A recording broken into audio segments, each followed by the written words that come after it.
passing away in a car accident when I was 19. And that led me into sort of looking after his businesses as well. And I didn't understand much of that. This is probably one of the hardest business to be in. And if someone asked me, would you do it again? I would say, hell no. I would not. Having the capital will definitely assist you. There's only two ways you can have a sustainable shortcuts, and that's one, and two is what really taught me how you need to run a business. And then somehow I ended up being introduced to HighLevel, which I thought it was too good to be true. Like, no way, this is not true. How's it going, everybody? Welcome back to another interview. I am super excited. I've been looking forward to this one for a long time. To be here with Beant from Extendly. And we've been talking over Messenger. We met briefly at the HighLevel Summit, but I figured it was time for a good sit-down chat to talk about the origin story of Extendly and just get you to drop some wisdom on the audience in general, because I haven't spent a lot of time with you, but the things that you have said are very insightful. So I'm excited. Yeah, thanks for having me, Keaton. It was a pleasure talking to you. I know we've been chatting back and forth on Messenger quite a bit, and got to see you at Level Up.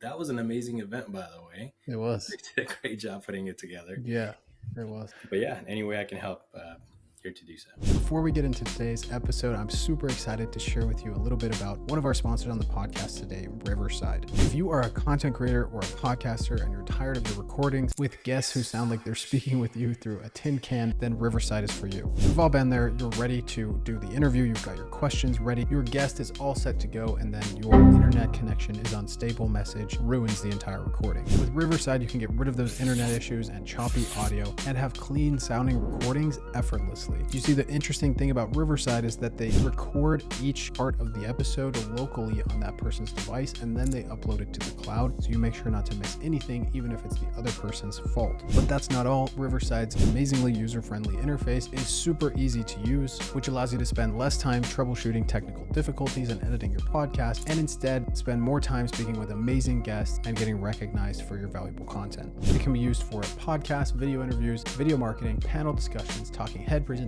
and live broadcasting. And not only does it just record all of those things, it has a ton of other built-in features that make it a no-brainer for podcasting and video. Things like AI transcriptions, editing a video by removing text, AI clips, captions, and an awesome short-form video editor built right in. And they even recently came out with a feature that auto-edits the long silences out of your podcast to the perfect length. It really is your all-in-one online video and podcast studio. And if you need more convincing, Gary Vee, Guy Raz, and Ali Abdal all use Riverside for their content and podcasts. But the very best part is that I've teamed up with them to get you guys 50% off any plan. And to get that discount, all you have to do is click the link below and enter the code It's Keaton at checkout. Thanks so much, Riverside, for sponsoring this episode. And with that said, let's get started. Cool. Yeah. So give us a background on you. Where did you grow up and how'd you get in the high-level space?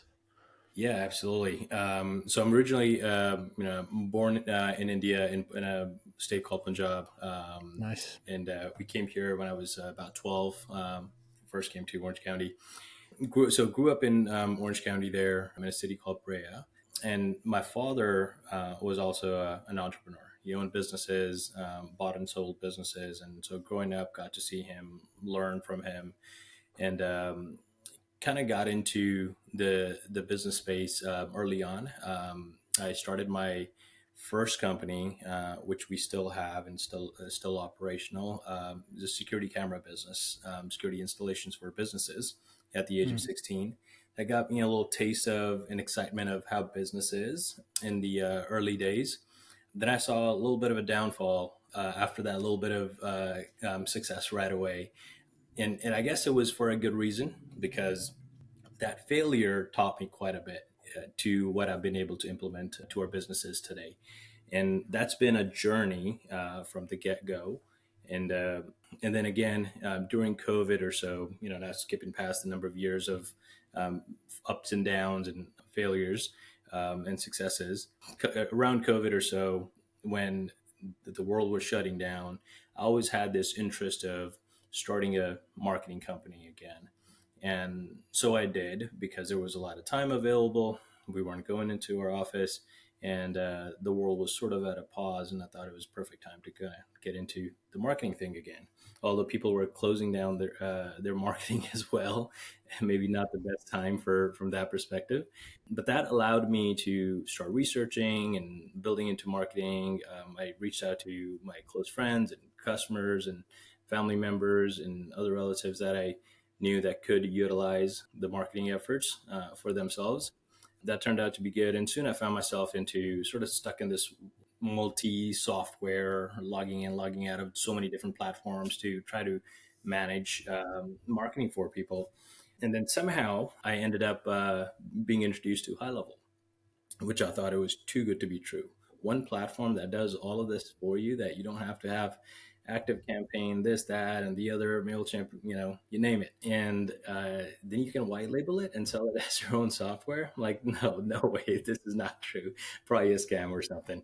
But there was a trial. So I tried it out, and I liked it immediately. I'm like, okay, this is actually true. It's not what it seemed like. There's actually all these functions. There was triggers and campaigns back then, not workflows.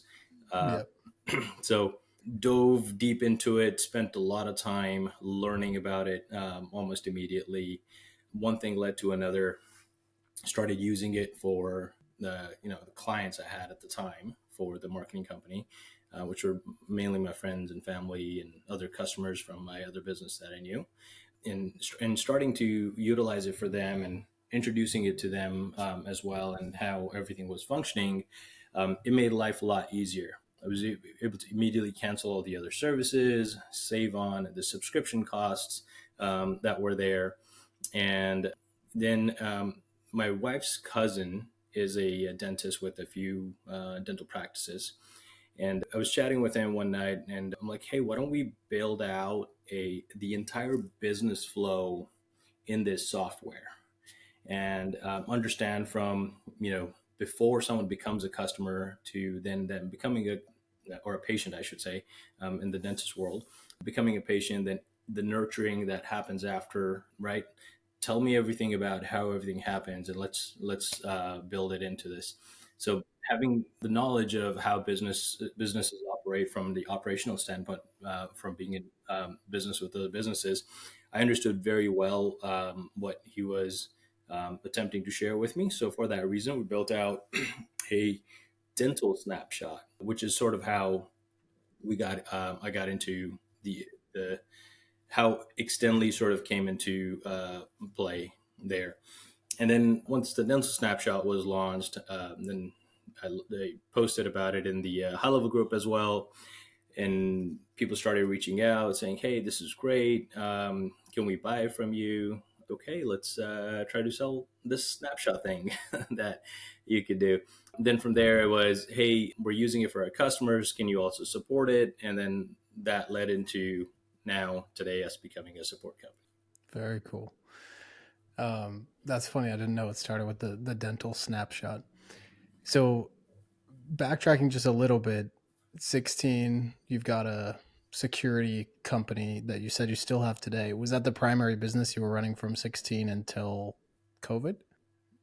Yeah, we I do own some restaurants as well, Okay. pizza shops, 8 of them now, and they're franchise locations.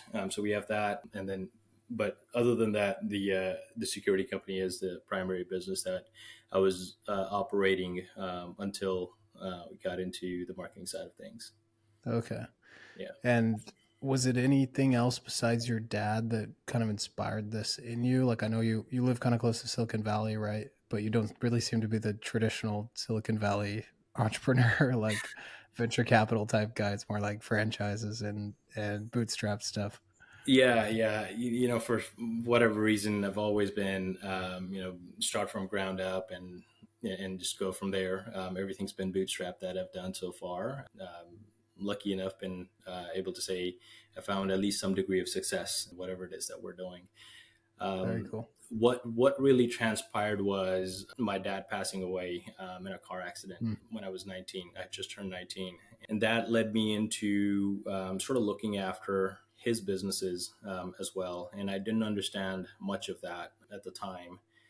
And then he had a few partners involved as well, and kind of went down the road of, hey, let's just sell everything because your dad's not here, and he was the main guy who was running this, and your child can't work with you just yet, so it's better that we get out of it. So we did, and then from there it was the lack of experience of, at 19 you think you know the world and you can, right, you can run any business for that matter, that taught me, okay, I don't know everything that I thought I knew. And the failures that came afterwards really brought into me what I would say, getting rid of the egoistic mindset, or the ignorant mindset rather, where it made me very, very humble. And I'm glad it did, because if I hadn't failed early on, I probably would have failed down the road at some point. From, when a young person just succeeds out of nowhere, you're bound to make mistakes that you haven't seen yet. So for one of those reasons, I'm glad I failed early on. I was able to turn that around into success. Yeah. I was talking to a mentor of mine recently about the first 100,000 I made and then subsequently lost in, like, the first 100,000 I had captured, right? Like profit that I had saved, stupidly put on a crypto exchange that then went bankrupt. And it was, this wasn't that long ago. And it was like devastating. And the only solace I've found is, like, at least it wasn't $1 million a few years later. Like, I learned that it's a relatively cheap lesson when you think about it, Absolutely. because the hubris, especially in investing, can really bite you in the butt. So I'm really fascinated whenever I talk to people who have multiple businesses. It literally breaks my head, because I'm like, I don't know if I'm just bad at it or I'm just like so one track mind, but running more than one business at a time is like, just sounds exhausting. And it is. But okay. All right. Good to know. So we could just move on from this topic then. But is there, like, do you have managers in place at the franchises and in the security company now? Yeah, yeah. But both of those businesses sort of run on their own. The security company, I ran it for quite a bit of time when I was fully immersed into it, involved in every aspect of it. And then learning, being able to delegate properly is what really taught me how you need to run a business. Early on, I tried delegating too fast and too early on, which is sort of what led me into some of those failures that we kind of briefed over. Um, that's getting into the details of those is a longer conversation. It's probably going to take an hour or two to get into that. But so being in the security companies, the day-to-day operations, I mean, I was your sales guy, I was the billing collections person, I was your installer, I was doing the site surveys, everything from A to Z. And then having that knowledge of how to do those items in your business, was able to use that to train other people to put in those positions, and then rely on that training that was provided to them, that they'll be able to replace whatever I was doing appropriately in those positions. And getting into that delegation portion is what then resulted in, okay, let's delegate this to this person, that person, and that person. Now the business runs on its own, and I can just sort of check up on it, make sure it's doing the things it needs to do, and applying that same thing on the franchise business side, the restaurants side, where and now I get to, because of that, I get to focus the majority of my time here on Extendly. Hey guys, just jumping in here to give you a quick word on our sponsor, HighLevel, before we get back to the interview. If you don't know already, HighLevel is the top sales and marketing solution for any business, but particularly agency owners or anybody that needs a software product to resell to their existing customer base. It has everything you need to capture, nurture, and close leads for marketing clients. And the best part is, HighLevel believes in not taxing the agencies on its platform, so you can get unlimited clients for one low flat monthly fee. The best best features include a CRM, funnel, website and email builders, course hosting platform, robust marketing automation builder, a consolidated chat stream with WhatsApp, email, SMS, Instagram DMs, and Facebook DMs, reputation management, social media posting, tracking and analytics, and so much more. And as if that wasn't enough, HighLevel is fully white labeled, meaning that you can take the platform and put your own brand on the desktop and mobile app and resell it to your industry for whatever price you want. Essentially, what HighLevel has done is brought the bar for starting a software company way lower, so normal people like you and I can help our clients with an amazingly robust software without paying hundreds of thousands of dollars in development costs. I am not kidding when I say hands down, HighLevel is my favorite software of all time. It has been integral to my success with my agency. It helped me increase my clients' results and retention, and I use it every single day for my own business. And if you sign up for HighLevel today, not only will you get a 30-day free trial, which is not available on their website, but you'll get all of the bonuses listed at itskeaton.com/mastermind, which gets you support, templates, and courses to kickstart your HighLevel journey and get those first few clients or scale to your next few clients. If you're already a HighLevel customer, you can also get all of those bonuses by upgrading to the next highest plan underneath my link. Instructions for that are also at itskeaton.com/mastermind. Okay, one more personal question that I'm just like super curious about in this pre-Extendly era. Whenever I go to a restaurant, I'm like, I don't think I could ever run one of these. Like I look at the staff, the margins, the operating costs, like all those things. I'm just like, how much can you really take home? What are the margins like on a pizza business? And obviously when you've got your marketing expertise and I'm sure you plugged in HighLevel to all the restaurants, and that super helps. But yeah, anyone who's listening to this that may have been in the same business or is thinking about it, or maybe is marketing for that niche, what should they know about margins and just the restaurant business as a whole? Yeah, I think almost every business is to a degree tough to run Mm-hmm. in one manner or the other. Every business has their own particular challenges. The restaurant business has a significant amount of the challenges. One is, a huge amount of competition from every direction these days, even direct or indirect competition that you're not even thinking of. And then when it comes to margins, especially after crazy amount of employment laws and whatnot and taxes and everything that goes into place, you're really looking at, if you're lucky, anywhere from like 8 to 12%. And that's if you've got solid operations going on with a good amount of revenue being in place. And if you're multi locations are able to pull out a little bit more just because they're able to cut down some costs because of volume.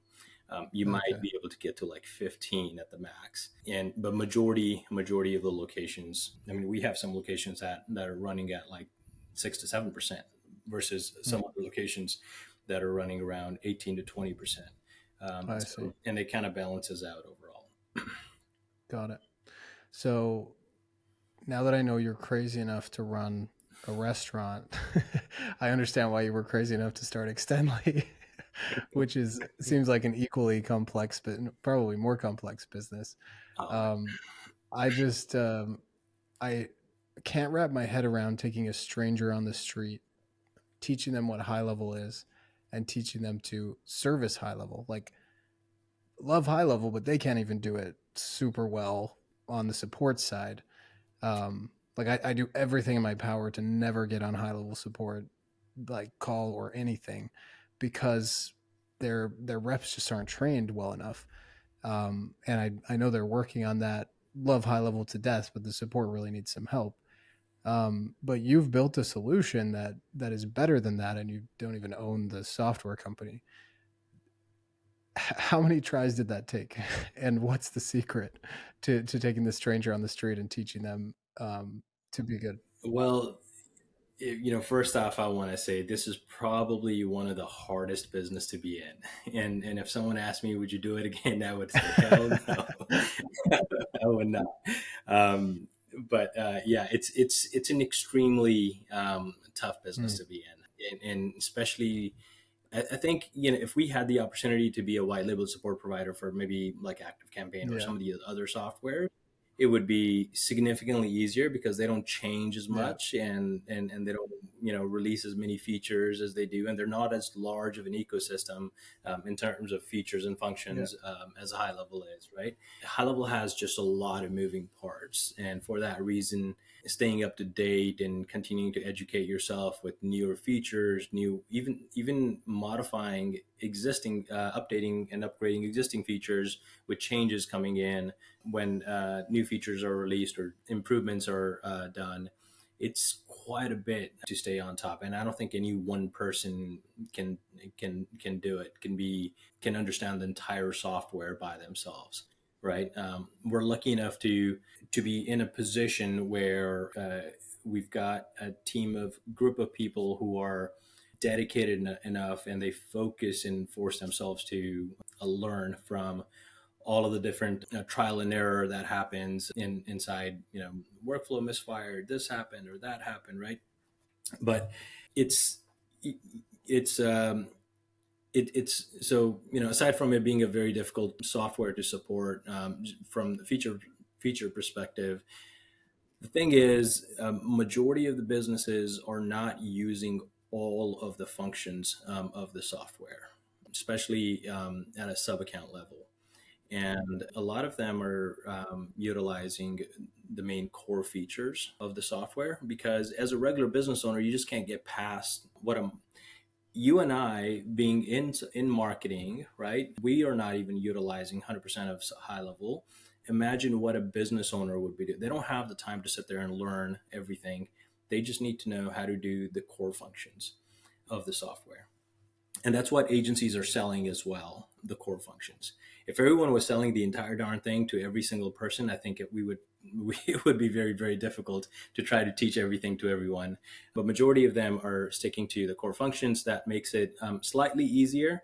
But there's definitely, various ranges of expertise as well from the sub account level, from businesses that are using the wider range of, and even if they're using just core features, but they're using a different set of core features.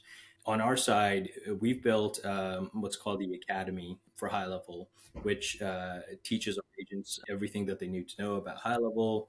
They run through level one, level two, level three tiers, and or they need to go through an exam to pass before they're on the support side taking up chats. It's really interesting what you said about the core features, because I really think the business becomes untenable if if you do have every single feature being sold. But what I've Yeah. noticed about the support reps that I've dealt with is they don't understand the context. It's like someone can send Hmm. in, like, I'm like, oh, I have an issue with the affiliate manager, let's say. This is my issue. And the support rep typically doesn't have the ability to say, oh, like, why are you trying to do this with the affiliate manager? You should try to do this with the form builder, or whatever the example is, right? Right, right, right. Would you say your The reps are strategy to behind that it. point, and how do you teach that part specifically, where it's like, it's not just, I can answer question, I can look at question and say, this is the wrong question, this is the right question you should be asking. Right. And that happens quite a bit as well. So we have in our backend structure, we've got tier one agents, then tier two, and then advanced Okay. techs as well. The advanced techs are able to provide that strategy the way you're referring to right now, and they're able to understand what they're not asking. They're not attempting to answer the question the customer is asking. They're attempting to find out what is the solution you're looking for by asking this question. What is it that you Yeah. want to achieve, right? And then that may be, hey, let's not go through, just using the example of affiliate manager, let's not go through affiliate manager. Let's do it this way instead, because it'll be a better way, easier way to be able to get what you want out of it. At the end, what matters is the end result, and done in a manner where it's going to stay, and it's not cumbersome, and it's not going to break every few minutes Yeah. or so. So that's where those guys step in to help with Yeah. that. Like solving the problem that's going to cut, is going to eliminate the future tickets, not just getting the ticket back ASAP, Like that's what people Correct. really want. They'd rather wait a few more hours and get the right answer than get the okay answer or the wrong answer within 2 minutes. Um, Yeah, yeah, exactly. I mean, if you do that, so just thinking from a support operations yeah, perspective, if all we're doing is just answering the question that's coming in and attempting to hopefully solving that yeah, problem, and if it doesn't solve that problem, it's going to create another issue, and they're going to come back and ask more yeah, questions, and that it's a never-ending cycle. It'll just keep yeah. happening until you provide a solution that's sound enough to actually solve their problem, because they may ask one question that solves that issue, and then it'll create something else as a problem. Now they'll come back and try to solve that again. So it's and again, with HighLevel being again amazing platform, but such a large feature set. There's so many moving pieces that meet with each other and kind of function together. Do you tend to hire people that maybe they're coming from, let's say, the ClickFunnels world or some other like marketing automation software world, and HighLevel is a natural next step? Or you really, I recently tried to take someone from like literal zero to hero on HighLevel, and it didn't go super well. It's like it was sort of an experience of mine, but it's an old friend that I brought on, and I had him take the HighLevel certification, which I probably should have had him, take a different, maybe just do my course and ask me some questions, or your guys' is the Academy for HighLevel. But it the level of understanding just wasn't there, um, as he was coming from, sort of just like normal support roles. Are the most of the people you're hiring coming with a little bit of context at least, or are you able to take them from literal zero to I understand everything? And how long does that process usually take? Yeah, so if someone's got some knowledge of HighLevel, we do get quite a many applications that are from within the HighLevel world. Perhaps they attempted to start an agency, didn't work out, and because business isn't really for Yeah, everyone, right? It takes a certain kind to actually want to become an entrepreneur and run a business, and and it's like I said earlier, it's an extremely difficult job. You To a degree, I rather have majority of people will find success in the 9 to 5, just quitting a yeah, job, versus the 5 to 9, the yeah. entrepreneurial world. Just but going back to that question, yeah. So some people come in with some experience with HighLevel, and then what we usually find is majority of the time it's not sufficient experience to be able to provide support. So we have to put them through our processes, teach them, make sure that they're sufficient enough to be able to be on support and understand the questions. And then others that have zero experience, what we tend to look for does the person have problem solving skills? Do they want to provide good customer service, or are they easy to get upset with, right? And if some of those things are a right fit, then we'll bring them onto the support role. We'll go through training with them. We'll generally start them off in a less of a involved role, where they're able to pick up and learn from doing repetitive tasks first, before moving Right. into other parts of the area, the company that's more involved with support. We do this thing called a memory test, generally on interviews, especially if someone's listed that they have some experience with HighLevel. And all the memory test is basically, show me where this is on HighLevel, tell me what this screen looks like, right? And the reason for that is to understand when someone's sending you in a live chat environment, when someone's sending you in their inquiry, you're reading that message, and you need to be able to know right out of the gate that this is what that person is referring to, and this is what's going to solve that problem, without even having to look at HighLevel. Because as soon as you start looking at it and trying to troubleshoot, now their wait time has increased, and they're spending a lot more time to try to solve that Mm, problem, that because now you're trying to figure out what the yeah. heck to do and how to solve that problem, right? And so a lot of the times that memory test comes in really handy, and it sort of sets up the expectation from the agent as well, knowing that that we will need to answer questions quickly and Got it. efficiently. That's Do you pay for the training? we Okay. do. And how many reps do you bring on in a month, would you say? Recently, that number has increased. We are, at this time, we have 27 open positions that we're Wow. trying to fulfill that are just in support. We're a little bit over 100 team Wow. members at this time. And I think we brought on about 30 new. We've had to let go of some people as well, just because they don't work Mm. out, but about 30 new people over the last couple of months. Wow. Okay. I love what you said about doing the repetitive tasks because I had something that was like stumping me yesterday, and then I was like, oh, this is why. And it was I was searching for a certain folder inside the email templates, and the folder was newsletter. And then when I clicked on the folder, there was nothing in it. But I was like, I know there's emails in it, and it's because I still had newsletter typed in the search bar. So when I deleted newsletter, then it showed up. And it's one There of you those go. things where like most beginner support reps are going to overcomplicate something like that and just be like, it's broken, you know.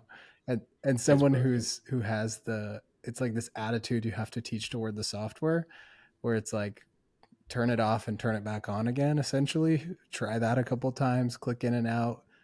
Like, think Occam's razor. Like, what's the simplest explanation here? And if you can get that, it's actually, probably 80% of problems are pretty solvable fairly quickly, as long as you know where to click and how to do it. And you forget being Yeah. in the software so much. I forget, like I'll click around. I did my workshop with HighLevel recently, and I was just like, okay, you're going to click here, you're going to click here, you're going to click here. And Paulson's like, whoa, slow way down.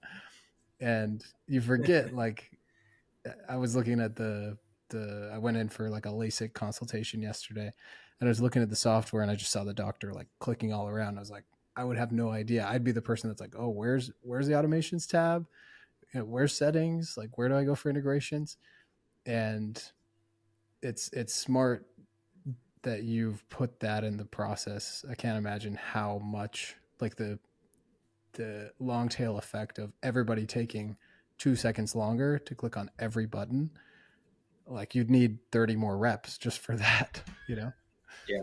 Super interesting. Yeah, with the amount of chat volume that we get on a regular basis, yeah, every second Yeah. counts, right? And not only from the perspective of that we want to provide the solution faster to the customer, but also from the customer's experience as well. How long is it taking me? How much time am I spending? Because if you're doing a great job, and we certainly like to believe that we do, and you're providing the solution very, very quickly to the customers that are coming in, they're more likely to come in and utilize the support over and over again and rely Yeah. on it, which is a nice feature to have because there's someone that's going to help you if I get stuck, right? Now let's take a look at what's the opposite effect of that. The opposite effect of that is, let's say every time it's taking super long time to get connected, and then it takes even longer to resolve the problem, and the customer's wasting an hour, 2 hours. Well, two things are going to happen. You're going to stop using the support, right? Because it always takes, and you're going to be dreading every single time you want to go ask a question to support. Or two, you're just going to say, hey, heck with this thing. I'm just going to quit this software and cancel my subscription and go somewhere Yeah. else, right? Which is resulting in a churn to the agency. And we're being mindful of that we need to make sure that we're able to answer as fast as Yeah. possible. It's funny that this came into effect from my security company. We have a support team there as well, and I remember coming into launching Extendly and going through the process of hiring support agents. I'm like, I still have that software over at Ovis burnt into my head. I know exactly where Mm-mm. every single button is.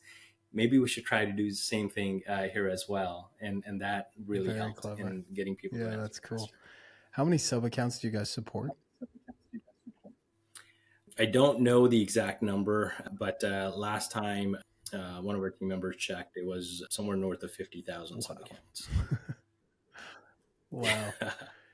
The other thing you don't think about is, like, I'm thinking about my journey with HighLevel. I was on support every day for, maybe not every day, but 3 times a week, let's say, for the first 9 months. Then it went down to maybe twice a month, and now it's never. You know, if I can afford it, if I can help it, let's say. Um, Yeah.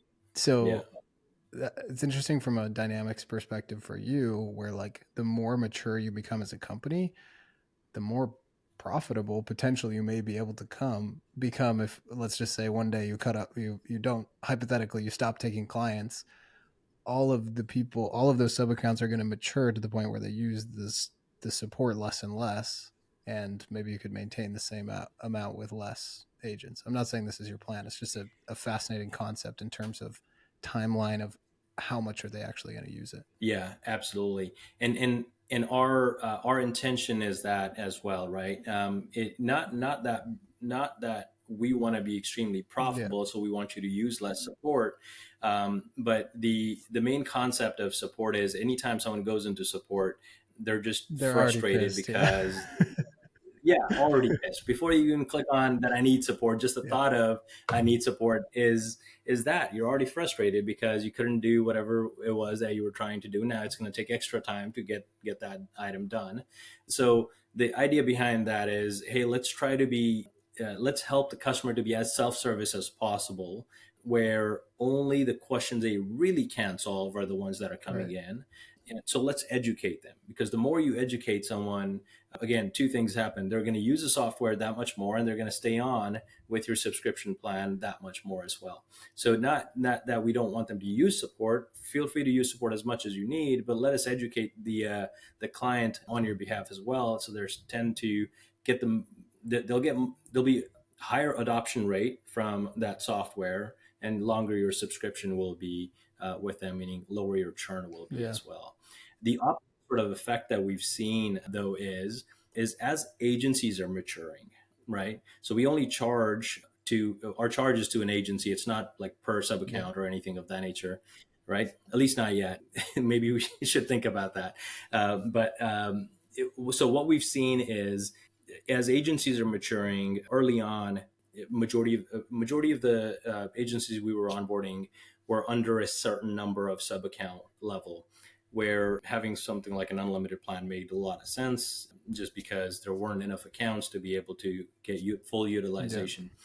Now we're seeing those agencies growing to higher number of sub accounts and keeping their older accounts as well. So although the older sub accounts, you're probably lowering the level of support they need, but more and more accounts are coming in, so support level is increasing overall. And that's very interesting to see that agencies are actually growing within this Yeah. ecosystem, and it's sustainable growth as well. Yeah. And I feel like most of the people you work with probably aren't even agencies, are they're more on the SaaS side. Am I correct? Yeah. Correct. And Yep. the Yep. trend I've been noticing is I have a franchise, or I have a real estate brokerage with 50 agents. I have whatever else, and like it's insane because they find HighLevel, they already have the distribution method, you guys provide the support, and it's like, all right, all I have to do is send an email and set up a website basically. um and those guys can just, they could, I mean, you guys are built for it now, but back in the day could have floored your entire support team in a day. And it's the longer Oh, HighLevel's around, the more sophisticated the people are that are coming. Like they're like, okay, maybe this isn't a fad. um, this is pretty cool, and they can literally build a business they could sell for $1 million or more next year overnight, essentially, um, which is pretty wild. absolutely. And people are doing that. Yeah, People are getting up there with thousands of sub accounts in there, and their revenue is sustainable as well. They're becoming highly profitable businesses. One, it's a SaaS. Two, you don't have your own dev team, right? You're paying $500 at yeah, most to HighLevel for that, and then you don't have your own support team either. You're paying another $500 to us for the support team. You're literally running at like a 95, yeah, 98% profit margin, yeah. And then you right? got Beant running at I don't Comparing know what that your to the margins are, restaurants. but you're you're running at the 5% margin to their 95. Yeah, um, Yeah. yeah, send him a tip if you if you feel bad for how much work they do. Um, Yeah, I think we're probably between high level and as high level is taking care of majority of all of the dev work that agencies need, and delivering a platform on a silver yeah, platter to you, and then we're probably taking the most difficult portion yeah, of any business, being a support yeah, company, where the most unpleasant experiences happen with customer frustrations, and turning those around into happy customers and continuing to use the yep. service. Um, so talk to me about your plans. If I remember correctly, the lowest one is 300. The next one is 500 or 600. Yeah, currently, so it's $299 per month for up to 10 sub accounts, where we'll provide managed white label support on your behalf. It's our support agents 24/7 answering questions, and Zoom and email ticket and whatnot. And then unlimited sub accounts is 599 per month. But we just finalized, and this is an announcement pending to happen probably next week. That will happen. We just finalized a support OS. Essentially, it's the plan is called Support OS. It's taking all of our software and allowing the agency to plug in their own team members Very to cool. provide support to them. Right. So if you don't want to use our white label support, no problem. Take all of our software that's already built, everything around high level. You don't have to have a knowledge base team. We have that. You don't have to have news and announcements, feature releases. We have that, right? Everything that we have that's built all around high level and high level assets. And that'll start at 99 bucks a Wow. month. You know what's cool is when I was reviewing you guys, I was like, man, depending on how big your business is, you don't even need the support agents. And with ChatGPT, Right. like probably like if you were, let's say you're one of these people that's like they get 20 sub accounts from all their friends in their local area and they're charging them all 300, and you're just like, I have a guy in my community that's like this, and he's retired, he's just like doing something fun. And if he could throw in a $99 subscription with the support, like real support, instead of him having to answer his phone all the time, like it's the most worth it thing in the world. And then, you're like, oh, accidentally brought on 10 more customers, which it seems like some of these guys are doing. It's probably worth the upgrade to the $5.99 a month. Uh, Yeah. yeah, it's so cool. Very smart too. It reminds me of Elon bringing down the cost of the Tesla. It's like, how can we just make this more affordable? Instead of the Right. classic guru advice like raise prices, charge more. Raise prices. Um, yeah, very cool. So, talk to me about your onboardings. This was the biggest difference I noticed between you guys and the other providers in the space. At some point, there's an unlimited onboarding, um, and you guys will always charge for onboardings, I assume, which I assume allows you to keep that subscription fairly low at the 599. I don't know if you have plans to add on maybe a higher tier after that with 50,000 sub accounts. If I've heard that some of the highest accounts at HighLevel have 4,000 sub accounts. So at 599 a month, I'm Yeah. not sure how profitable you are on that. Yeah, we've got a few of those customers. They're running around Wow. 3,800, And 3,500 sub they pay account, 599. and they pay 599 a month. Yeah. Yeah, you got to figure out some kind of a upgrade plan there, I think. But Yeah. We're releasing an enterprise okay. plan to provide better support services to Yeah. clients of that size. Just because, not that it doesn't make sense just from the numbers perspective. One, yes, it doesn't make Uh-huh. sense from the numbers perspective, but also when you're at that level of number of accounts, you want to make sure that your churn is extremely Yeah. controlled, right? And to do that, you need even higher level of Mm. services. Majority of if I'm in that position, I would say, hey, forget trying to save money on support by paying $600 to someone. Let's bring in-house agents and train them. But when you look at that type of cost to be able to provide 24/7 support services, because now your customers are already Yeah. spoiled. They've been getting 24/7 support Mm-hmm. services. Why would you change that to like 9 to 5 or something Yeah. like that, right? They're just not going to have it. And so if you the let's say, just to sort of put it in perspective of the client I'm talking about that has about 3,800 sub accounts, if they were to support and bring their support in house, they're looking at somewhere around $40,000 a month in payroll to be able to have enough agents on board and have management teams and training Mm-hmm. teams to be able to train them, and then of course hiring, right? And payroll And and then all the nightmares emotions. with Yeah. yeah, everything else that goes along. So we're looking at, okay, how can we take a look at this, still keep the cost low because we have the benefit of volume on our Yeah. side, right?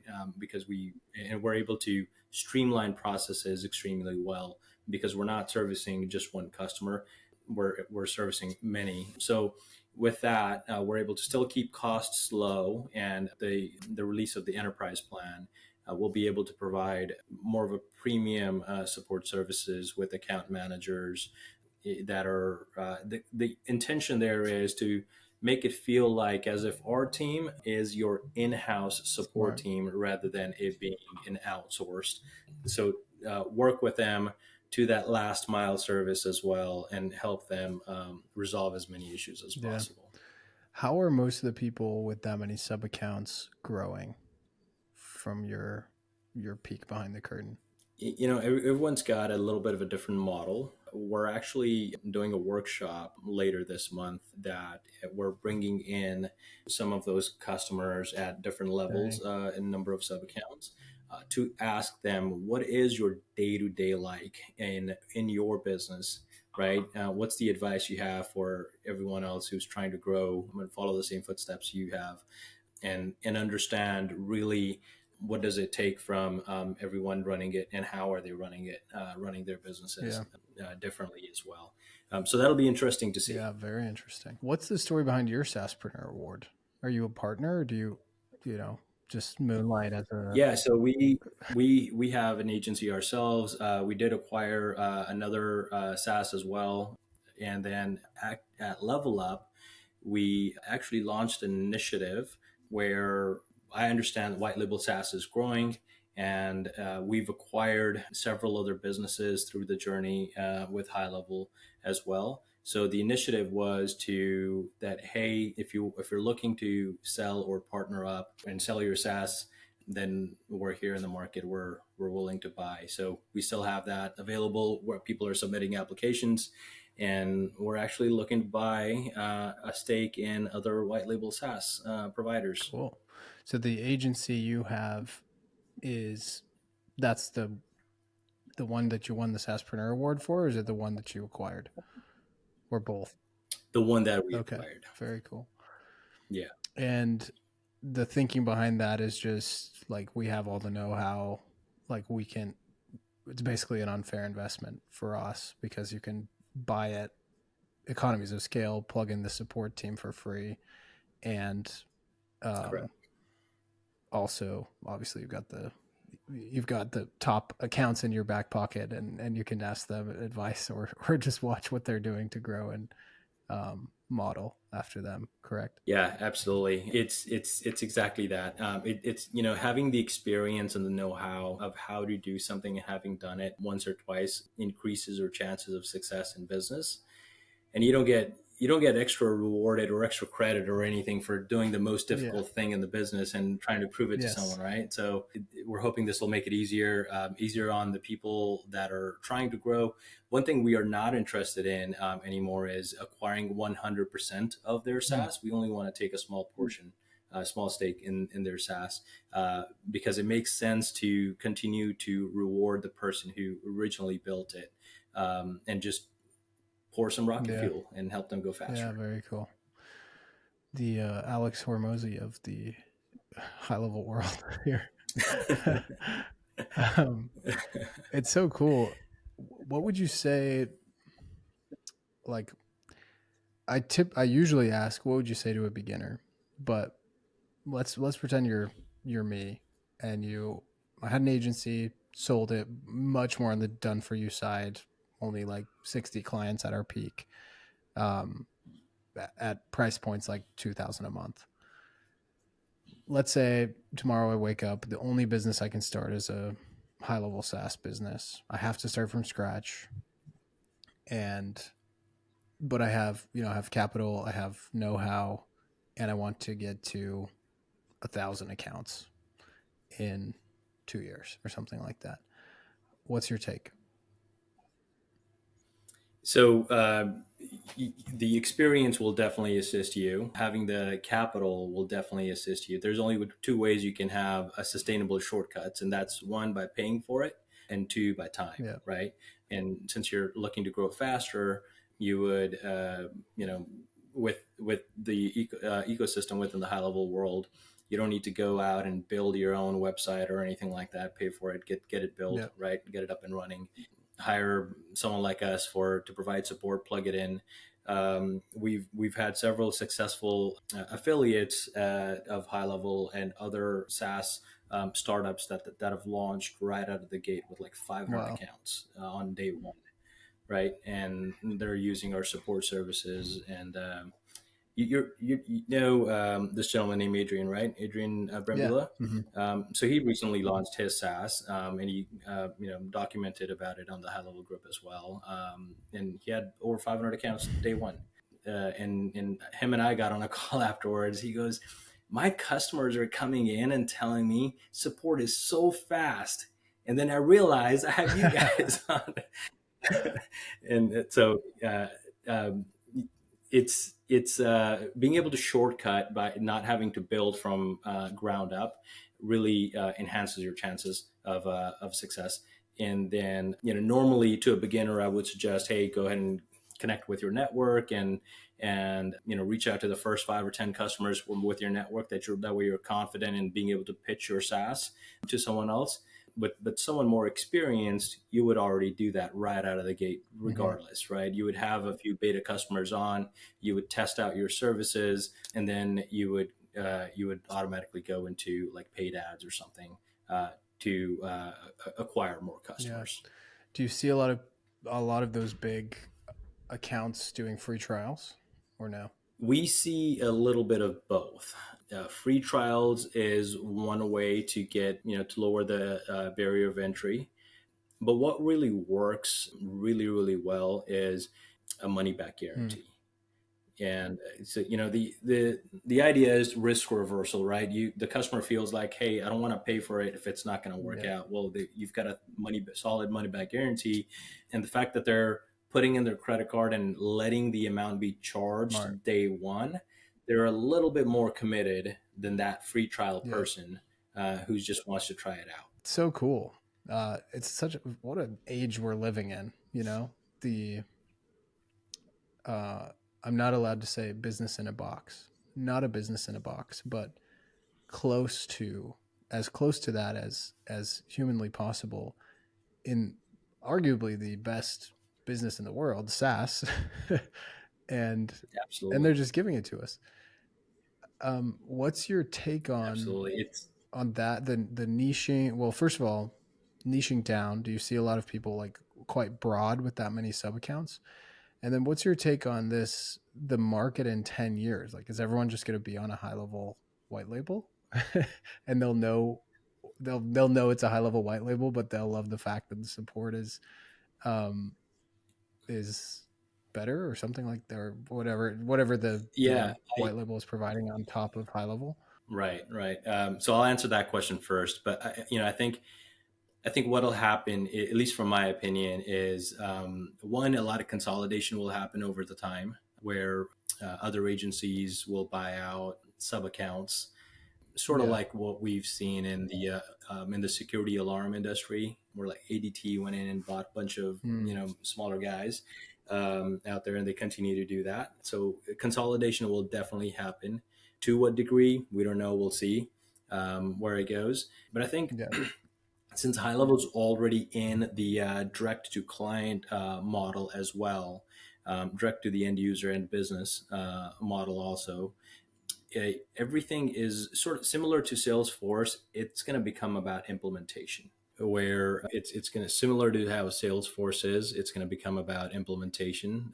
Without implementation, HighLevel is of no use for Hmm. majority of the businesses, and businesses themselves don't have the ability to be able to implement it into their business just because it's a complicated software. Yeah. Well, not complicated, but it's an overwhelming software if you're trying to understand everything about it. It could be fairly easy if you know it, right? But for majority of the end users, it's going to feel complicated to Yeah. them. They're a bit of a mix from what we're seeing. And it's because being a software, you can't afford to just be, I mean, being an agency, you most certainly can, be in one niche, do just Yeah. that work. Being a software, you can easily open up your doors to majority of the people. And so we're seeing a good amount of mix. We do have some businesses that are, we've got a photography client. They're big into photography, and all they do is just take on photography client. They don't take on any of the Hmm. others. We've got some course creator clients that all they do is just take on course creator customers. But then at the same time, we have others that take on almost any type of local business that'll come their Got way. it. Um, yeah, it's fascinating to think about how early we got in, but how late it seemed at the time. Um, It did, yeah. like, or even before Level Up this year, I was like, man, we're about to hit market saturation. And then I talked to Rob Bailey, I talked to Sean, and they were like, We've got ways you've to go. seen that Martech like bubble graph that Sean has shown where it's like this is how many softwares are in this space, and like we can do 80% of this, and they're just going to keep building more stuff. But I wish I could hit fast forward 10 years and just see where it ends up and then come back and take some massive bet. um, I wish, what I really wish is that HighLevel would like open a funding round from people that use HighLevel. That would be really cool. That would be Yeah, amazing. that would be really cool. That would be pretty cool. Yeah, I would bet on high Oh level yeah, all the way. I think this is a software here to yeah. stay. It's not going anywhere, and we're very very far away from any sort of saturation. Let's close off here with why does Extendly charge for every onboarding? And if I'm looking at other alternatives that I don't have to pay for every onboarding, why should I pay for every onboarding? Beant.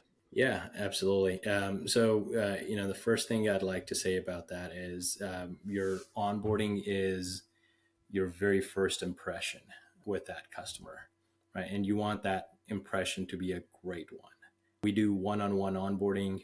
We don't ever do any sort of like a group onboarding of any type at all, and it's strictly one-on-one. And we put about four hours for every single customer that we onboard, and that's about 2 hours being on calls. There's two different calls. There's a tech call where we set up everything for you for the customer with them, whatever credentials we may need access to from them, your DNSs, your domain, your email, your A2P. We'll go through and complete your A2P as well, connecting your Zoom, your Google Calendar, all of that. We'll connecting your social medias, your GMB, all that will happen on that first call. And then we'll stop there, and then we'll do a second call. Second call is generally either the next day, or sometimes it can even be the same day, just after the first. And on that call, we're just showcasing them how to use the software on a day-to-day basis. There's different agencies use different features. So when we build an SOP with them, they let us know that, hey, I want you to go over this feature and that feature and that feature, and we'll do that for them. Those, and we won't go over every single feature, and that's just extreme overwhelm, and we don't want to make them feel like, oh my god, what the heck did I just Yeah. buy? We want them to feel, I'm gonna log in tomorrow, and these are the parts that are most important to me to use, and I'm gonna make use of it. Right. And those are the features that we talk to them about. We show them this is what your day to day is going to look like. That way, there's increased adoption rate there. And then on the back end, our team is building their sub account. If there's a snapshot to be loaded in, that snapshot's loaded in, setting up custom values and things of that nature, and and making their account ready to go for them, so that it's all linked up and ready to go, and they're ready to hit the ground running. And you can build that SOP with, like, you don't even have to be on an Extendly plan to do an onboarding with you. So let's say tomorrow I go Correct. buy an onboarding for 150. You just send me a questionnaire that says, hey, what do you want in the onboarding? No, so what happens is you get to book a call. You fill in some information prior to the call. You get to book a call. Come on a call with our team, and they'll walk you through what our steps are and how we do an Okay. onboarding, right? And then you go, okay, I don't do this, I don't do that, or I don't offer this feature, I don't offer that feature, right? And these are, in fact, these are the things that I want to do, and they'll document all of that. And we've got an SOP document. We'll go through that and make all those updates and changes, and then we'll do a mock call, which is included as part of our setting up the service for them. The mock call is essentially the agency owner or one of their team members coming through an onboarding funnel and filling out the information just as if their customer had just purchased or started a trial or signed up for their plan. They're scheduling a call and all of that, and they're coming in to our agents. And agents don't know that this is a mock call, right? So they're coming into our agents. They're grading them Oh, and sort of wow. judging to see how everything goes. So they get that experience first before they ever send their first customer in to us. And if everything goes well and the agency owner says, "Yep, this is great, I'm good to go. Let's move forward," then we'll start accepting customers and onboardings for them. If they say no, I want to change this and I want to change that, then we'll make those modifications and then we'll start accepting customers from them after Dang. that. So what you're saying is if I want the highest touch, best onboarding experience, Yes. it's worth paying for Extendly's onboardings. Exactly. Yeah. Like we said early on, it's your first impression, and you don't want the person to either start a trial and or just sign up, and while they're still under 30-day money back guarantee, be like, hey, no, yeah, I didn't have a good experience on the onboarding. I'm going to Yeah. cancel. You got to get them through that first 90 days or so is where the sweet spot is. If you keep that customer for 90 to about 120 days or so, majority of the time past 90 days, your churn past 90 days will extremely Yeah. decrease. Majority of your churn will happen before 90 Yeah. days. Very clever. Beant, thanks so much for coming on, man. This has been awesome. Yeah, absolutely. Thanks for having me. And the last thing I want to say, Keaton, is anyone listening. We were both talking about HighLevel, and like you said, not a business in the box, but this is definitely an opportunity that someone should not miss. It is absolutely worth exploring. If you want to equate it to like the next .com boom or something like that, by all means, but it's worth paying attention to. It's worth learning about it in one way or the other. Even if you're not starting a white label SaaS, if you're going to become an admin or Yeah. something, some other way, it's worth paying attention to Yeah, it's HighLevel. so true. I was talking to a buddy of mine who sells software for, I can't remember if it's Weave or Podium, but I was like Mm-hmm. imagine you could just, like, you're already selling all day. You're making the cold calls. Why not own the revenue? And like Yeah, I know so many, just the nature of like where I grew up, there's so many tech bros that are banging the phones all day selling somebody else's software. What if you could just pay for 500 a month and then another 599 a month for some support, and you know, as Beant said, keep them longer than 90 days and you'll set up your family for a pretty good life. yeah, If you can stick it yeah, out past yeah, that first, year and a half. absolutely. And you've got great profit Mhm. margins, unlike the restaurants I was talking about earlier. Yeah. Lesson In from this this model. So podcast is don't start a managed white label support company and don't start a absolutely restaurant. not. Yeah, the profit margins are not all that great. Love it. Thanks so much. If you want to sign Yeah, up for Extendly, they don't just do support, they do onboardings. Like we mentioned, they also have the Academy for HighLevel. They have some white label explainer videos, um, and other offers. And they're always pushing out, discounts, etc. on their email list. So it's worth going there. And they do free office hours. You don't even have to be an Extendly customer. Um, Link below to their website. full disclosure, and it's an affiliate link.